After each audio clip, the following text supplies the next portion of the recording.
রাস্তার ধারে যে ছাতুর শরবত পাওয়া যায় সেটা সবার খুব পছন্দের, কিন্তু ঘরের যে সিম্পল ছাতুর শরবত মোটামুটি অনেকেরই সেটা ভালো লাগে না। তাই তোমাদের জন্য সেই রোড সাইড ছাতুর শরবতের রেসিপিটা এনেছি। খুব সহজ হচ্ছে, তার জন্য আমি এখানে একটা বড় পাত্র নিয়ে নিয়েছি যাতে শরবতটা তৈরি করব।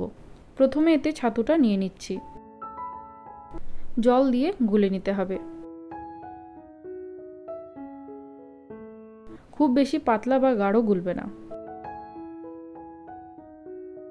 ছাতুটাকে ভালো করে গুলে নিয়ে দিয়ে দিচ্ছি এতে স্বাদ মতো লবণ, আবার ভালো করে মিশিয়ে নিচ্ছি। এই অবধি তো কিছুই ছিল না, সিম্পল ছাতুটাকে গুলে নিতে হবে। তারা যেরকম করে গ্লাসে সাজিয়ে দেয় সেটাই মেন। গ্লাসের মধ্যে প্রথমে দিয়ে দিচ্ছি একটু মিহি করে কুচোনো পেঁয়াজ, সাথে দিয়ে দিলাম লঙ্কা কুচি, ওপর থেকে দিয়ে দেবো সামান্য ভাজা জিরে গুঁড়ো আর সামান্য একটু লেবুর রস।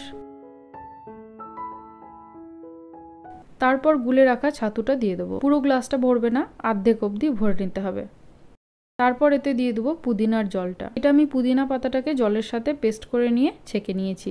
আবার ওপর থেকে দিয়ে দেবো পেঁয়াজ কুচি আর কিছুটা লঙ্কা কুচি আর সামান্য লেবু গেলে দেবো। তোমরা যদি লঙ্কা খাও না বা বেশি ঝাল খেতে পছন্দ করো না, তো লঙ্কাটা তোমরা এখানে কম দেবে। গোলা ছাতুটা দিয়ে বাকি গ্লাসটা ভর্তি করে দেবো আর শেষে একটু ভাজা জিরে গুঁড়ো দিয়ে দিচ্ছি। তোমরা বানিয়ে দেখবে, একদম সেই রাস্তার সাইডে ছাতুর শরবতের স্বাদ পাবে।